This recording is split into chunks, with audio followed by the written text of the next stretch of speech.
morning, guys. So today I wanted to give you some tips on picking out chicks from a feed store.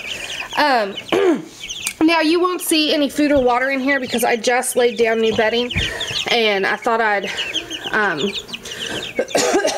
make this video real fast and then I'll do the rest of the stuff. But I wanted to give you my tips for picking them out, because if you don't know anything about them, then you could be making some mistakes that are either going to cause you to lose a chick, or it'll cause you to at least have to do extra to the chicks. So the first thing that you want to do is look for the ones that aren't chill. So like, put your hand in and they go crazy. That is what you want.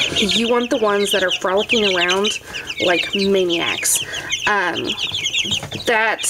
goes to show that you probably have a good bird. If they're just all chill and not really doing anything, kind of laying around, there's probably something wrong with them. That is not the chick that you want to buy. The second is going to be not to get the runt. As cute as they are, I mean, and not to say that the runt doesn't need love too, but you're not setting yourself up for success by getting the runt, because like, look at how big these chicks are, and then let me find my runt. My little runt is right here, and she is smaller. I mean, she's half the size of the other birds. I didn't want to get her, but I really wanted that breed, and I was afraid they wouldn't have them again.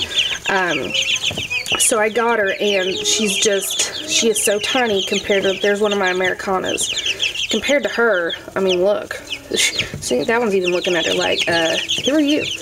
But anyway, that's what you're going to have to deal with, is when they get all excited, that little one has the possibility of getting trampled or getting pushed away from food and water. So you just have to be extra careful. And the third thing, they're so funny whenever I have the lid off. The third thing that I wanted to give a tip on is pasty butt. You want to make sure you are looking when you're going and picking out your chicks that you don't get one with pasty butt. Now, will that cause your chick to die? No, but it could if you don't treat it. And so, I mean, if you could pick a bird that doesn't have it, then you're already setting yourself up for success. And so literally what I did, let me try to find one that'll let me grab it. Come here, one of my sex links. Literally what I did was I flipped it over and I looked at its tush. I mean, bam. Looked at its tush, made sure that it did not have pasty butt. And there were some that did have it, and I did not choose those particular ones.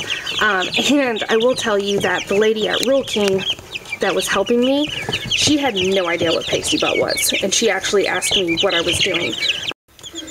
Now, the lady at my local feed store, she knows exactly what she's doing, and she owns chicks. And she is just wonderful with them and has a bunch of knowledge. And that's where I got the majority of my chicks. And actually, all the ones that are super thriving came from my local feed store. But that's just something that you want to keep aware of, those three things whenever you're going and buying chicks. Some other things that you may not know about is straight run versus pullet. Straight run is going to be a mixture of male and female. Pullet is going to be female. However, there's only a 90% guarantee on that. So you still have a 10% chance of getting a rooster. So make sure that you're aware of that, that it's not 100%. You still have a chance of getting a rooster, even if you do pay the premium price of getting a pullet, which again is just a female.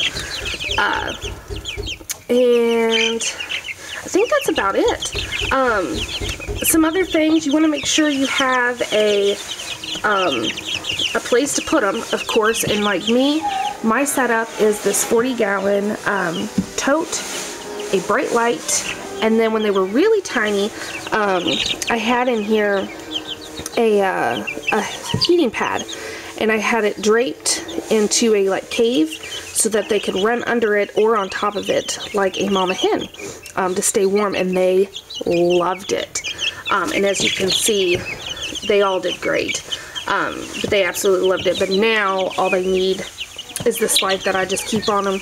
And if it gets really cold at night, which it has a couple times, I put a space heater towards this so that it heats up the box. And then I just have a gate that sits over top because they will fly out. They do it all the time. And yeah, so what I got were all hardy birds. I made sure I got hardy big birds that could be dual purpose. So I went in knowing the types that I wanted.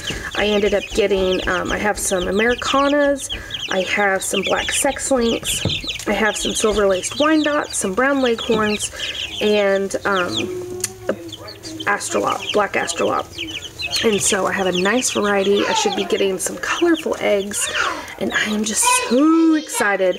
And by the way, if you watched my other videos and you heard me say that we weren't getting chicks until we moved, that was the plan, but my husband saw how depressed I was that everyone was buying chicks around me and I couldn't have any, so he bought me some.